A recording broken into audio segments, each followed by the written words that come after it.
Hey guys, I'm Steve. Welcome back to the channel. Welcome back to another video. If it's your first time stopping by the channel, hit that subscribe button. Trust me, you will not regret it. If you're a returning subscriber, as always, guys, welcome back, and I appreciate the support. At the bottom of the screen, you'll see an email address. I've set up that email address for my YouTube audience. If you guys want to drop me some material or just something that you think would be good or a good talking point, by all means, you can share it there and I'll share it with the listening audience. Or if you just want to say hi, you know, the Gmail account right there is at your disposal. My time is your time. Guys, I want to give two special shout outs today. The first special shout out I want to give, and these are both subscribers, guys. The first shout out I want to give out to my girl, Audretta. Audretta is a Memphis native, and she's been with me since I've been covering the Tyree Nichols situation. She's been having some awesome emails that she sent me, giving me encouragement. She's very sweet. And Audretta, you have a happy birthday today, and I really appreciate you. I really do. Second shout out I want to give is to my girl, Sharonda. And she gives some very encouraging emails as well. Awesome person, and I hope I can have you on my live stream someday, but we'll see how it goes. But yeah, guys, I want to talk a little bit about these 5 officers today. And lately I've been really like going hard on them. You know, I did each one of them personally, of what their roles was in the Tyree Nichols situation and what I think of them personally. But today I want to talk a little bit about the mental makeup or mindset, you know, of these 5 individuals as a whole. And, you know, just on a topic of just sharing with you guys what type of mindset you have to do what they did. Now, we all know what happened with Tyree Nichols, right? We're not even going to go into that. But I really want to talk about the psychology of a police officer, what it takes to be a police officer, and what they go through as people that a lot of us don't think about. And I think these 5 people right here should have never been police officers from the jump, and all this could have been avoided if Memphis PD had stuck to their guidelines and weren't lackadaisical, and a lot of people were comfortable in their positions, because these guys violated a whole bunch of you know, laws, I think, you know, especially when it comes to the criteria. So let's jump into it. First of all, guys, as a police officer, right, certain criteria, it takes certain criteria to do the job. And amongst these criteria, the first one I'm going to talk about is job analysis. Just a basic description of what it takes to be a police officer. You know, a lot of the you know, to perform the actual duties and the mindset you would have to have, and a lot of the physical stuff. So we'll go with job analysis, right? You know, what the job entails. And I'm sure all of these officers were briefed on this. They had to be, you know, because, I mean, they know all the codes to call, and they know the right and wrong thing to do, and all the reports they filled out, and all of the things they went over and things they've encountered. These guys, I'm sure, even in some of their brief stints on the force, 3, 4, 5 years, there isn't anything they haven't seen under the sun that they couldn't be prepared for. So that's the first part, job analysis. I'm sure they knew what the job analysis was. Second part is pre-employment screening to be a police officer. Now, pre-employment screening, a lot of times, is your background, you know, and from what I've seen, these guys were college educated. So these are not high school people coming out of, you know, some of these guys were in fraternities, and from the credentials, they seemed like they were men of honor. They honestly did. Seemed like that. And, you know, it's just perplexing to see all these accolades that got you on the force and how easy it was to get off. You know, and it's like, you know, police and municipal companies, municipalities, they have these pre-screening. A lot of it's psychological and stuff. And I'm like, if these people pass this psych exam, you know, it's something wrong in the city of Memphis and other places abroad that police officers are flying off the handle.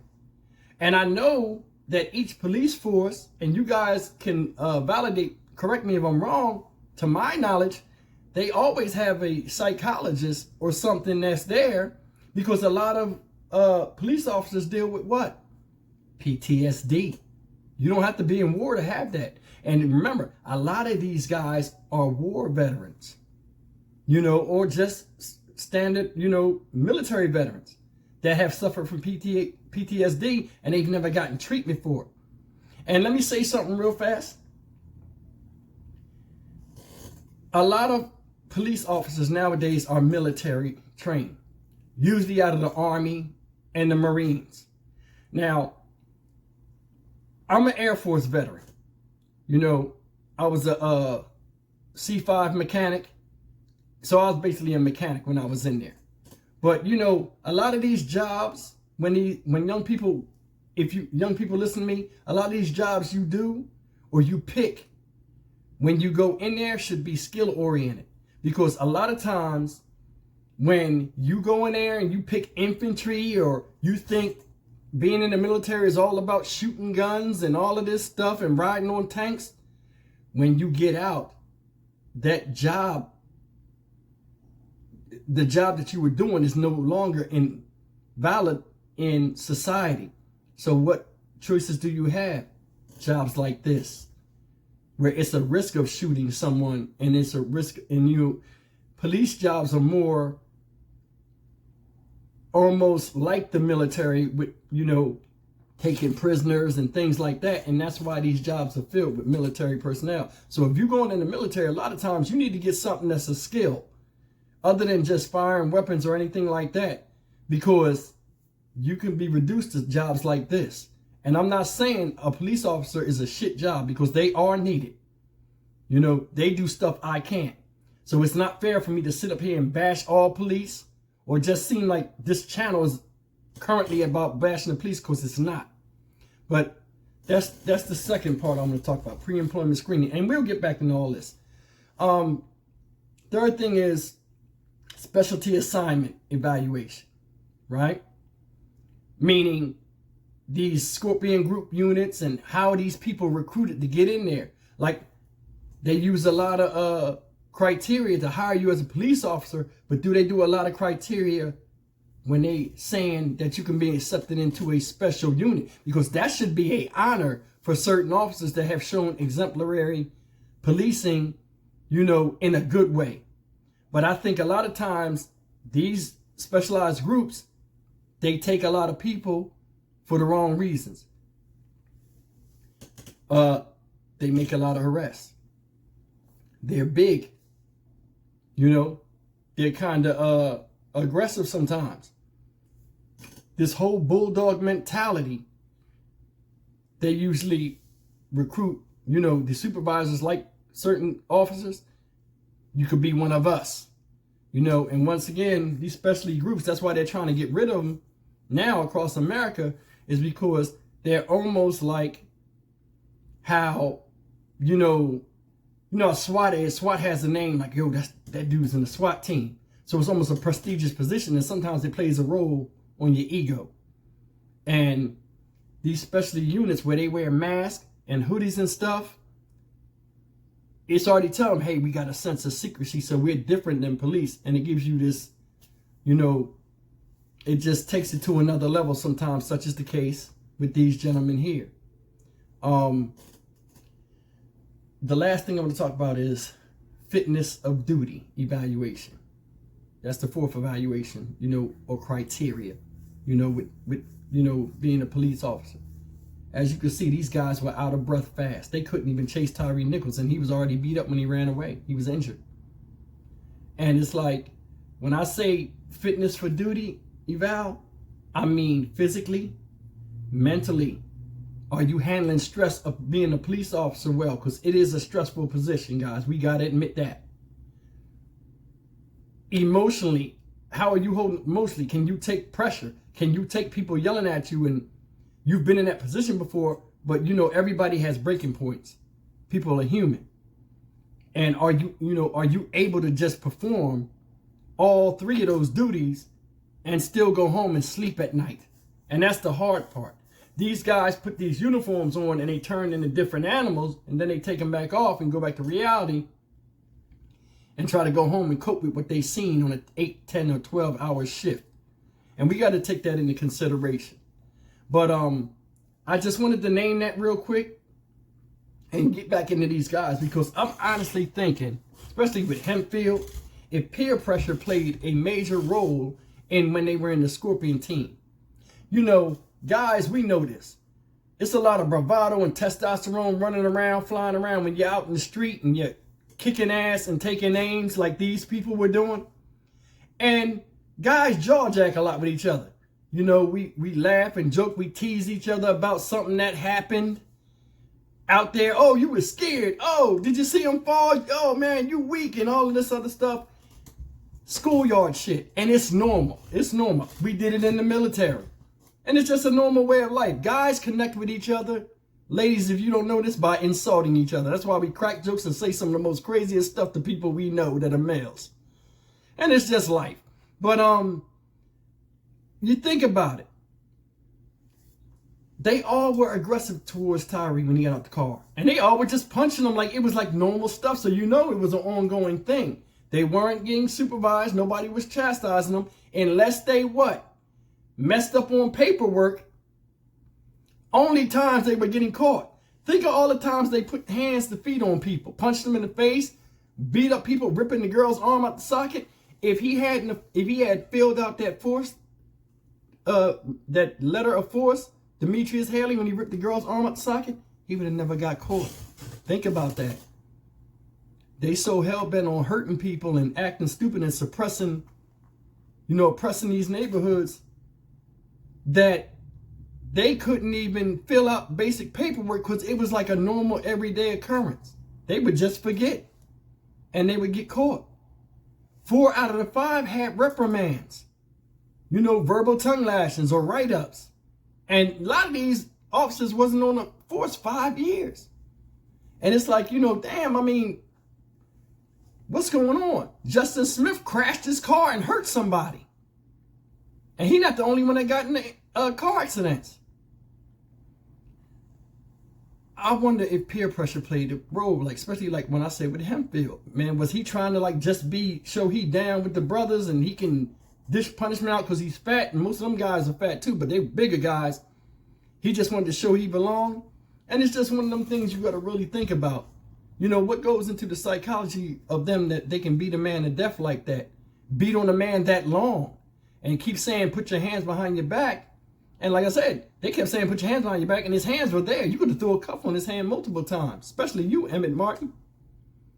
And it's just something that, I thought about last night and this morning, about the mental psychology and makeup. Are they psychopaths or sociopaths? I don't know. I'm not skilled in that type of evaluation, but I know something's wrong with them. 1 second. I'm sorry about that. But, yeah, but I want to say something before I get out of here.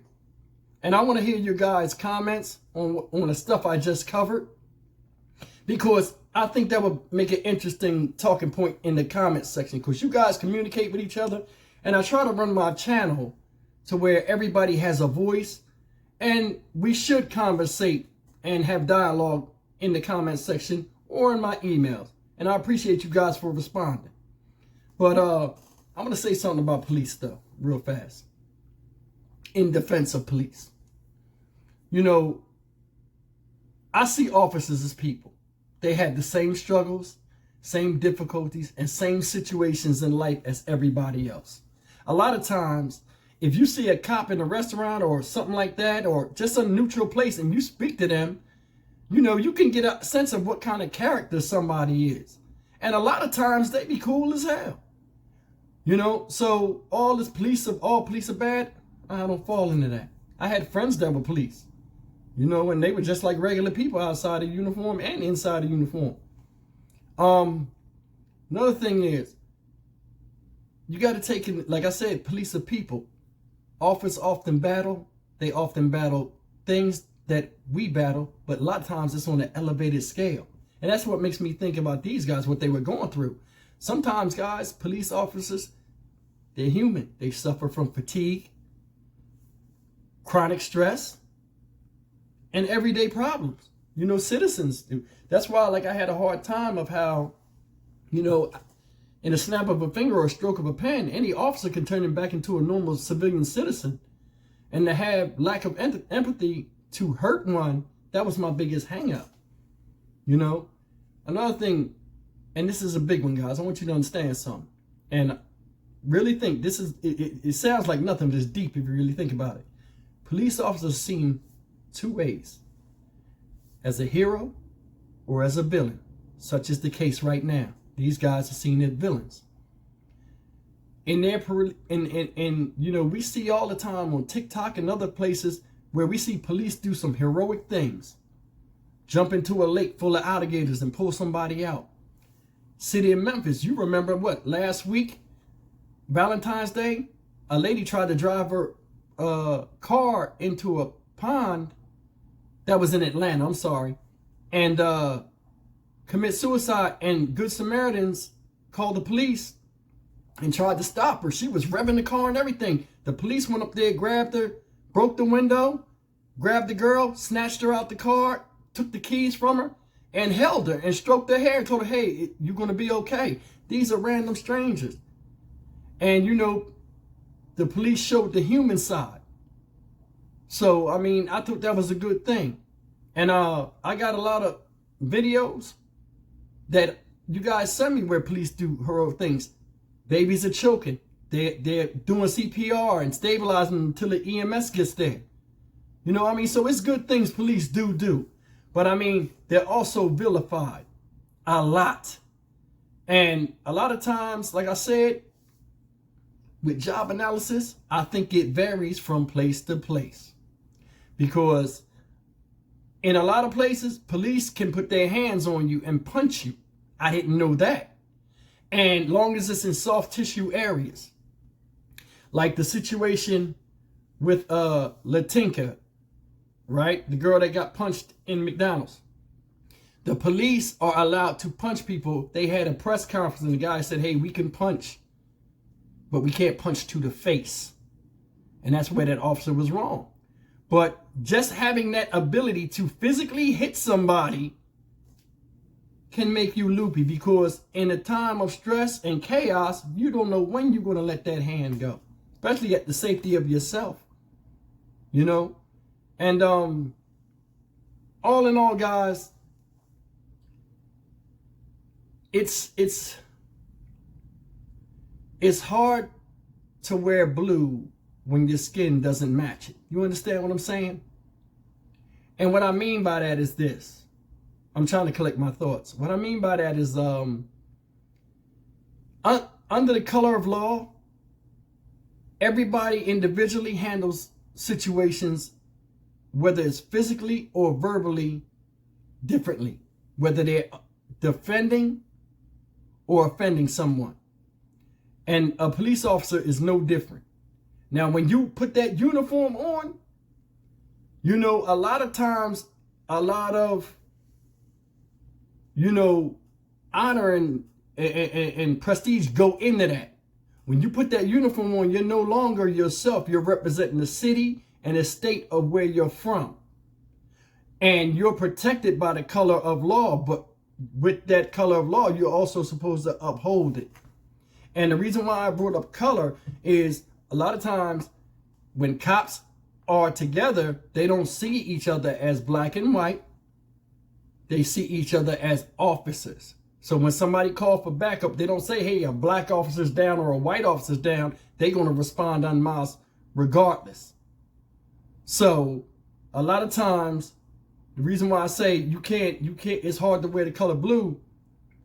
A lot of times when police are vilified, you know, people get caught up in, you know, their cultural blind spots. And we see the color rather than the uniform. And we got to stop that. You know, and every culture has cultural blind spots. A lot of black people get mad, you know, and say that white cops are doing this or done. Like, and I see everything a cop does is racist. A lot of times it's not. They're wearing the color blue and they're repping that color blue and they're telling you, hey, this and hey, that. So every time you see a white cop doing something with a black suspect or vice versa, it is not always racism. And that's one of the things we get tricked. Everybody has cultural blind spots. You have to tune in and adjust them and see the distance and the clarity of what something really is. And that's what I try to do on my show. On my channel. I speak my mind. You may not like me or what I say, and it's okay to disagree sometimes. But guys, you know, I just want you to think. That's all. These guys are messed up. And I think none of them should have been police officers. And I think if they did the right evaluation, and like C.J. Davis, the chief of police, is supposed to do, come in and she's supposed to be doing the evals and all this instead of passing the buck to somebody else, she might have spotted some of this stuff that wasn't right about the officers, especially being a woman, because a lot of times women have what? Intuition. And that's the balance between man and woman. That's why when you're single as a man or you're single as a woman, especially when you get up old in age, you know, we have a lot of problems because life is supposed to, you know, is a journey between a man and a woman. That's why marriage makes sense. And I just want you guys to remember that. But guys, leave me a comment, man. You know, I just wanted to talk a little bit and ramble. But tell me what you think about what I said in the comment section. Do you agree or disagree? Give a thumbs up. Let's get the message out. Let's get the video out. It might awaken somebody or get somebody else to think, which is my motive of making the video. But guys, you know I appreciate you and I love you as always. Like, comment, share, and subscribe. I'll see you guys in the next video. Take care.